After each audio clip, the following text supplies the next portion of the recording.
할렐루야. 주 예수의 은혜와 평강이 있을지어다. 한번 따라서 합시다. 평강의 왕 예수님. 제목은 참 좋은데 요즘 우리 교회 식구들은 물론이고 온 나라 온 세계는 어쩌면 이 시대에 가장 힘든 성탄의 계절을 지내고 있습니다. 전쟁은 그렇게 오래 갈 줄 몰랐는데 이렇게 전쟁이 오래 가고 멈추지 않습니다. 멈추지 않는 전쟁 때문에 국제사회는 긴장하고 국제 경제는 침체 일로에 있습니다. 우리나라도 국제 경제의 영향을 받아 국가 경제에 어려움을 갖습니다. 젊은이들은 미래를 예측할 수 없어서 방황하고 온 나라는 대통령의 탄핵 소추 상황 때문에 더 어렵고 더 힘든 시간을 지내고 있습니다. 성탄은 물론이고 다가오는 새해를 준비하는 이 계절에 우리들에게는 이 밝은 모습 찾기가 쉽지 않고 참으로 어려움으로 가득합니다. 요즘은 지나는 사람들에게 눈 마주치기도 쉽지 않아요. 눈 마주치면 왜 쳐다봐요? 말할 것 같고 옷깃을 스치면 시비 거는 것처럼 느껴질 것 같고 쉽지 않습니다. 저는 이 영광 우리 교회 식구들만 저를 아는 게 아니고 예수님을 안 믿는 분들도 저를 알기 때문에 누구에게나 거의 인사를 합니다. 고개를 이렇게 조금 숙이면서 살짝 미소를 짓죠. 이렇게 인사를 해요. 누구다냐? 대교회 목사요. 그분은 이제 교회 안 다니는 분이니까 님이라고 안 하죠. 목사님 그렇게 하는 분들은 예수님 믿는 분들인데 여러분 지금 온 나라가 긴장 상태에 있습니다. 그렇지 않아도 양극화가 너무 심해서 그 양극화를 어떻게 하면 좁히느냐라고 하는 것이 정치권만의 관심은 아니었어요. 그런데 지금은 극명하게 서로 의견 대립이 있어서 정말 어렵고 힘든 시간입니다. 역사는 되풀이된다는 말이 있지 않습니까? 성경도 그와 같은 어려움을 많이 기록하고 있습니다. 사실 방금 담임 목사가 어렵다고 그런 말씀을 드렸는데 오늘 본문의 배경이 되는 이스라엘 백성만큼은 아닙니다. 지금 오늘 본문의 배경이 되는 이스라엘 백성은 나라가 망해가고 있고 나라가 망했고 너무나도 힘들고 어려운 시간을 지내는 거예요. 나라가 멸망한다는 것은 말로 다 할 수 없는 비참한 상황입니다. 말로 다 할 수 없는 고통의 시간입니다. 오늘 본문에 보면은 그와 같은 고통에 대해서 이렇게 기록을 합니다. 1절 보면 전에 고통받던 자들에게는 흑암이 없다. 2절에 보면 흑암에 행하던 백성이라고 했고 4절에 보면 이는 그들이 무겁게 맨 멍에와 그들의 어깨에 채찍과 그 압제자의 막대기라고 했습니다. 5절에 보면 어지러이 싸우는 군인들의 신과 피 묻은 겉옷이라고 했습니다. 한 구절마다 읽기도 두렵고 생각하기도 고통스러운 공포의 장면입니다. 나라를 잃어버린다는 것은 우리 오늘 예배를 드리는 분들 중에 그런 경험을 실제로 하신 분이 몇 분은 아직은 있으실 수 있겠어요. 근데 지금은 우리가 그 상황을 모르는 세대가 되었잖아요. 여러분 어떻습니까? 나라가 멸망한다는 것은 비참한 겁니다. 더구나 고대는 대개 나라가 멸망하는 것은 전쟁을 통해서 멸망을 하기 때문에 그 나라의 멸망은 보통 잔인한 것이 아니에요. 차라리 죽는 게 낫다. 나라의 중요함이 거기에 있는 것이죠. 그런데 우리가 보았던 1절, 2절, 4절, 5절 사이에 있는 그런 엄청난 고통 가운데서도 이사야 선지자는 정말 놀라운 예언을 이어갑니다. 엄청난 반전이 또 기록이 되는데요. 2절에 보니까 큰 빛을 보고 사망의 그늘진 땅에 거주하던 자에게 따라서 합시다. 빛이 비치도다. 어두움만 있어야 할 그 엄청난 시련의 시간에 빛이 비친다고 말씀하는 겁니다. 3절 말씀은 우리가 다 같이 읽습니다. 시작. 주께서 이 나라를 창성하게 하시며 그 즐거움을 더하게 하셨으므로 추수하는 즐거움과 탈취물을 나눌 때의 즐거움같이 그들이 주 앞에서 즐거워하오니. 아멘. 여러분, 이 3절 말씀이 얼마나 대단한 말씀입니까? 승전가를 부르는 민족의 장면입니다. 추수하는 즐거움, 탈취물을 나눌 때의 즐거움. 지금 나라는 가고 있고 이미 망했고 소망 없는 상황인데 지금 승전의 노래를 말하는 것입니다. 4절에 보면 주께서 꺾으시되 미디안의 날과 같이 하셨습니다. 하나님이 꺾어버렸단 말이에요. 어떻게 이런 변화가 가능할까요? 어떻게? 고통, 흑암, 무겁게 맨 멍에, 어깨의 채찍, 압제자의 막대기, 어지러이 싸우는 군인들의 신, 피 묻은 겉옷. 여러분, 얼마나 놀랍고 잔인한 내용입니까? 그런데 큰 빛이 비친다고 했고 창성한다고 했고 즐거움을 주되 추수하는 즐거움, 탈취물을 나누는 즐거움을 다시 이야기하는 것입니다. 놀라운 반전이죠. 어떻게 그 흑암의 상황에서 그 엄청난 고통의 상황에 있는 이스라엘 백성들에게 이런 반전의 메시지가 가능할까요? 오늘 본문 6절 말씀을 보면 함께 읽습니다. 이는 한 아기가 우리에게 낳고 한 아들을 우리에게 주신 바 되었는데 그의 어깨에는 정사를 메었고 그의 이름은 기묘자라 모사라 전능하신 하나님이라 영존하시는 아버지라 평강의 왕이라 할 것임이라. 아멘. 사랑하는 여러분,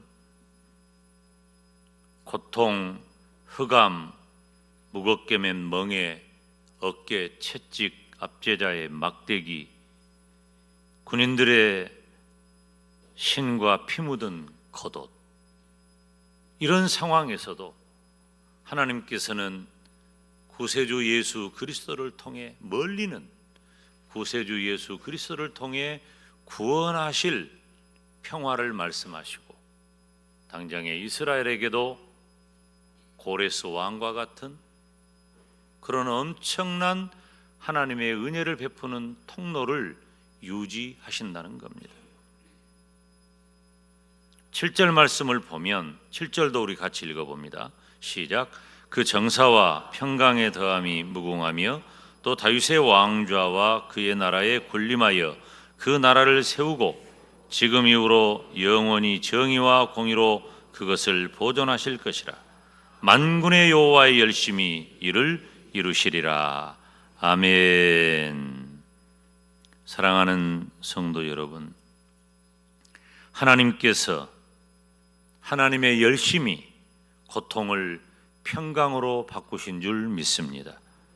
하나님의 구원의 역사는 저와 여러분에게 평강을 선물합니다. 2000년 전 이 땅에 오신 예수님이야말로 평강의 왕이셨습니다. 이사야서는 신구약 성경의 축소판이라는 별명을 가지고 있습니다. 그런데 마치 이사야 선지자가 예수님의 탄생을 본 것처럼, 예수님의 생애를 본 것처럼, 예수님의 죽음을 본 것처럼 예언하고 있는 거예요. 예수님을 온 나라가 멸망하고 고통하고 신음하고 좌절하고 말로 다할 수 없는 시련 가운데 있는데 평강의 왕이라고 말씀하셔요. 사랑하는 여러분, 예수님은 평강의 왕으로 오신 줄 믿습니다. 이 성탄의 계절에 아무리 우리가 힘들고 어려워도 평강의 왕으로 오신 예수님께서 우리와 함께 하시기를 주님의 이름으로 축원합니다. 평강의 왕 예수님은 첫째, 천사들에게 평강의 왕이신 예수님의 탄생 소식이 전해졌습니다. 누가복음 2장 8절로 14절은 성탄의 계절이 되면은 찬송의 주제가 되고 설교의 주제가 됩니다. 우리가 다 같이 한 목소리로 읽습니다. 그 지역의 목자들이 밤에 밖에서 자기 양떼를 지키더니 주의 사자가 곁에 서고 주의 영광이 그들을 두루 비춤에 크게 무서워하는지라. 천사가 이르되 무서워하지 말라. 보라, 내가 온 백성에게 미칠 큰 기쁨의 좋은 소식을 너희에게 전하노라. 오늘 다윗의 동네에 너희를 위하여 구주가 나셨으니 곧 그리스도 주시니라. 너희가 가서 강보에 쌓여 구유에 누워 있는 아기를 보리니 이것이 너희에게 표적이니라 하더니 호련히 수많은 천군이 그 천사와 함께 하나님을 찬송하여 이르되 지극히 높은 곳에서는 하나님께 영광이요 땅에서는 하나님이 기뻐하신 사람들 중에 평화로다 하니라. 아멘. 지극히 높은 곳에서는 하나님께 영광이요 땅에서는 하나님이 기뻐하신 사람들 중에 평화로다 하니라. 아멘. 10절 말씀을 보면 천사가 이르되 무서워하지 말라. 보라, 내가 온 백성에게 미칠 큰 기쁨의 좋은 소식을 너희에게 전하노라. 아멘. 여러분, 지난 주간에 여러분에게 어떤 좋은 소식이 왔습니까? 뉴스 보면 안 돼요. 좋은 소식은 하나도 없어. 뉴스에 나오는 사람들 보면 안 돼. 그 사람들 보면 아이고. 그런데 뭐 학교에서 총을 쏘고 또 크리스마스 시즌이라 장터가 열리고 파티를 하는데 또 차가 돌진해버리고 외국에서도 난리에 난리. 우리나라는 뭐 지금 엄청나게 힘든 시간을 지내고 있으니까. 그래도 어때요? 그래도 좋은 소식이 가끔 있습니까? 힘드시죠? 그런데 천사가 예수님의 탄생 소식을 전해줄 때 이스라엘이 꼭 그랬어요. 이스라엘은 나라를 잃어버렸습니다. 로마의 식민지가 되었습니다. 로마의 총독이 와서 황제처럼 대신 다스리는 상황입니다. 이스라엘의 지도자들은 그 어용 정치 지도자가 되고 종교 지도자가 되어서 로마와 결탁하고 백성들을 위해 군림하고 착취합니다. 소망이 없어요. 뭐 비슷한 장면 우리도 과거 역사 속에서 경험하지 않았습니까? 그 이스라엘이 소망이 없습니다. 더구나 하나님의 묵시는 말라기 선지자 이후에 멈췄습니다.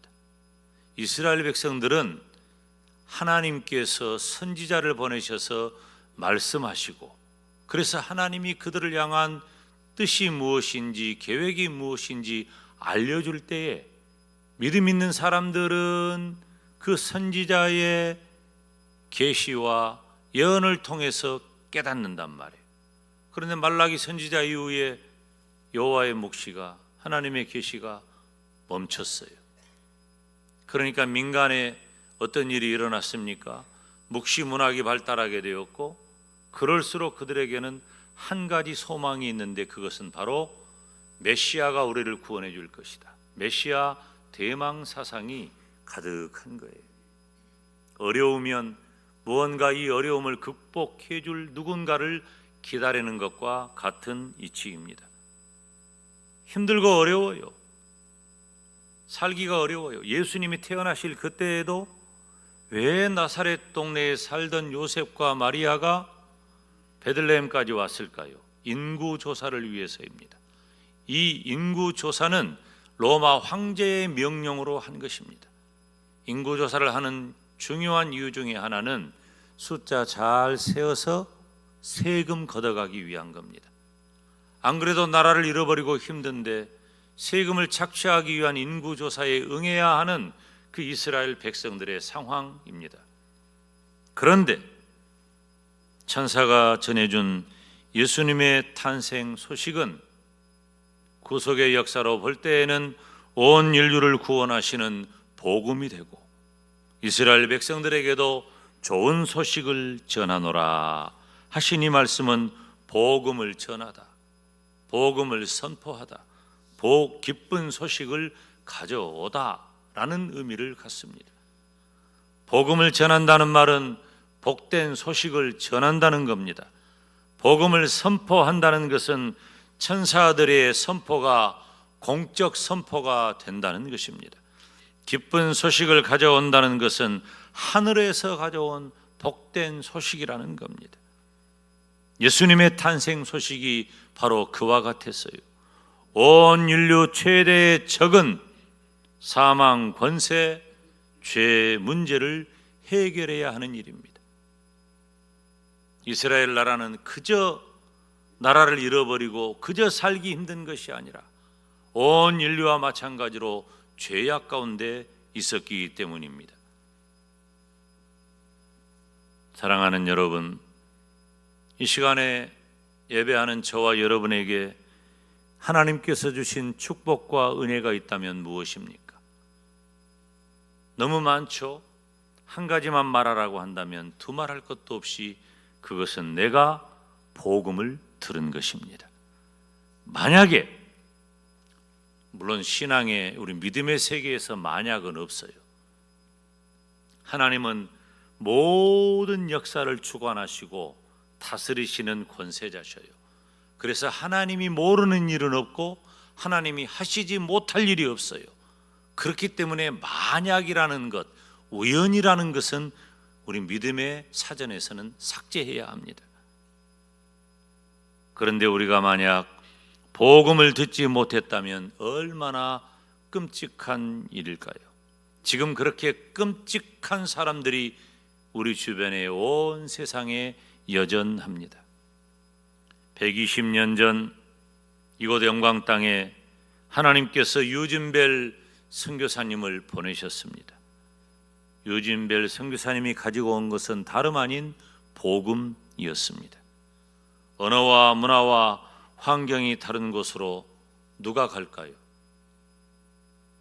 사람들은 다 불확실한 미래를 개척하려고 갑니다. 그래서 고향을 떠나고 나라를 떠나고 무언가 살아보려고 몸부림치려는 사람들의 몸짓이 떠나게 하는 것입니다. 어떤 이는 떠나서 잘 되기도 하고 어떤 이는 떠나서 더 힘들어지기도 합니다. 그런데 유진벨 선교사님이 가지고 온 복음은 무엇이었습니까? 유진벨 선교사님은 역사를 통해서 우리가 잘 공부했듯이 무엇 하나 부족함이 없는 분이에요. 미국에 그대로 머물러 정착했어도 그곳에서도 성공한 인생을 살았다고 평가받을 만한 인물입니다. 그런데 다른 모든 선교사님들처럼 유진벨 선교사님도 확신이 있었어요. 내가 언어도 다르고 문화도 다르고 환경도 다르지만 나는 확신한다. 무엇을? 복음을. 그 확신 있는 복음을 가지고 120년 전에 영광 땅에 오셨고 우리 영광대교회가 세워졌습니다. 복음을 들은 사람들은 어떻게 되었습니까? 상황이 바뀐 것은 아닙니다. 환경은 여전합니다. 그렇지만 복음을 들은 사람들은 일제 강점의 고통, 유교의 시련, 가난, 외환 위기, 코로나 팬데믹 모두 다 이겨냈습니다. 지금 우리가 사는 이 시대도 얼마나 변화했습니까? 여전히 온 세상은 전쟁, 그리고 탄핵, 고금리, 불경기, 무엇보다도 불확실한 미래. 지금 우리는 힘든 시간을 지내고 있습니다. 그런 우리가 복음을 들었다고 하는 것은 나에게 임한 너무나도 크고 큰 은혜인 줄로 믿습니다. 우리가 복음을 들은 사람으로서 내가 가진 복음이 얼마나 큰 가치가 있느냐. 여러분, 세상의 환경을 둘러봐요. 다 힘들고 어려워요. 말 한마디 건네기 어려운 때가 이때예요. 그렇지만 하나님은 저와 여러분에게 복음으로 오셔서 어둠을 물리치고 평강의 왕으로 오신 예수님을 인하여 기뻐하는 복된 성도의 삶을 살기 원하십니다. 천사들에게 평강의 왕이신 예수님의 탄생 소식이 전해졌습니다. 사랑하는 여러분, 복음을 가진 저와 여러분이 하나님이 주신 은혜와 사랑과 축복을 노래하는 복된 은혜가 있기를 주님의 이름으로 축원합니다. 평강의 왕 예수님은 두 번째 임마누엘 하셨습니다. 마태복음 1장 21절로 23절은 예수님의 탄생의 소식을 전해주는 말입니다. 우리가 함께 읽습니다. 아들을 낳으리니 이름을 예수라 하라. 이는 그가 자기 백성을 그의 죄에서 구원할 자이심이라 하니라. 이 모든 일이 된 것은 주께서 선지자로 하신 말씀을 이루려 하심이니 이르시되 보라 처녀가 잉태하여 아들을 낳을 것이요 그의 이름은 임마누엘이라 하리라 하셨으니 이를 번역한즉 하나님이 우리와 함께 계시다 함이라. 한번 따라서 합시다. 하나님이 우리와 함께 계십니다. 하나님이 나와 함께 하십니다. 할렐루야. 임마누엘이라고 하는 말은 하나님이 나와 함께 하신다는 말입니다. 하나님께서는 예수님을 통해 나와 함께 하신 줄 믿습니다. 사실 우리는 다 어떤 사람들입니까? 저와 여러분 모두는 죄로 인하여 하나님과 원수된 사람입니다. 원수는 평화가 없어요. 근데 제가 가만히 보면 사람들 살아가는 모습을 보면 그렇게 원수도 아닌데 평화가 없더라고. 원수처럼 사니까 그런 거예요. 내 마음속에. 제발 그러지 말아요. 우리만이라도 그러지 맙시다. 예배당 밖에는 그런 사람 너무너무 많은데 예배당 안에서도 그렇게 살면 되겠어요? 하나님과 원수되었다는 것은 죄 때문입니다. 원수가 되면 어떻게 될까요? 하나님과 원수된 인간은 하나님과의 교제가 단절되고 죄의 종으로 사는 것입니다. 하나님과 멀어지면 사단의 도구가 되고 죄의 종으로 살 수밖에 없는 거예요. 그렇지만 예수님께서 이 땅에 오심으로 하나님과 우리가 함께 하도록 해주신 줄 믿습니다. 얼마나 놀라운 일입니까? 하나님과 멀리 있고 중간에 막힌 담이 있었지만 예수님으로 인하여 하나님과 화목하게 되었습니다. 예수님께서 오시기 전에 인간의 내면과 삶은 어떠했습니까? 저와 여러분이 예수님이 없다면 어떤 사람으로 살아갈까요? 죄와 공포와 불안과 고통으로 가득할 것입니다. 예수님이 없는 삶은 그런 거예요. 죄와 공포와 불안과 고통. 사람들이 아무리 애를 써도 이것은 해결할 수 없습니다. 여러분은 힘쓰고 애쓴다고 해결되지 않습니다. 우리에게 있는 지식도 물질도 사치도 향락도 다 우리가 해보는 것들이에요. 이렇게 하면 좋을까? 지식을 쌓아가면 좀 괜찮은 사람이 되려나? 물질이 좀 있으면은 내 마음이 좀 좋아질까? 여러분, 그렇지만 예수님이 없다면 그것 때문에 우리는 오히려 더 큰 고통과 파멸의 길을 가게 됩니다. 그런데 하나님께서는 예수님 안에서 저와 여러분을 지켜주십니다. 예수님 안에서 저와 여러분을 보호해 주십니다. 예수님 안에서 저와 여러분을 이기게 해 주십니다. 예수님의 그 이름 임마누엘, 하나님이 나와 함께 하신다. 감사하시기를 주님의 이름으로 축원합니다. 사랑하는 성도 여러분, 우리는 예수님께서 이 땅에 오신 성탄절을 앞두고 있습니다. 꼭 그 날짜는 아니지만 예수님께서 이 땅에 오신 날을 기념하는 날입니다. 이것은 온 세상이 지금 그렇게 기념해요. 성탄절은 어떤 날입니까? 성탄절은 예수님을 믿는 성도들이 살아가는 모든 날 중에 최고 중에 최고의 날이에요. 가장 기쁜 날이에요. 왜? 온 인류의 구세주로 오신 예수님이 나를 구원하셨기 때문입니다. 그보다 더 큰 것이 어디 있어요? 성탄절은 뿐만 아니라 하나님께서 우리와 함께 하신 복되고 복된 날입니다. 지금 힘들고 어려운 것은 말할 나위 없습니다. 누구나 다 힘들고 어렵습니다. 그렇지만 이 시대에 평강의 왕으로 오신 예수님을 내 마음속에 깊이 모시기를 주님의 이름으로 축원합니다. 성탄절이 며칠 후에 있습니다. 이 성탄의 계절에 기쁨과 감사와 평강으로 가득하시기를 주님의 이름으로 축원합니다. 기도하겠습니다. 거룩하신 아버지 하나님, 감사합니다. 예수님의 탄생하심으로 우리에게 복음이 임하였고 예수님이 탄생하심으로 우리에게 평강이 임하였는데 평강의 왕으로 오신 그 예수님을 내 마음에 모시고 구원받아 천국 가게 하시고 이 땅에서도 복된 삶을 누리게 하여 주시옵소서. 예수님의 이름으로 기도하옵나이다. 아멘.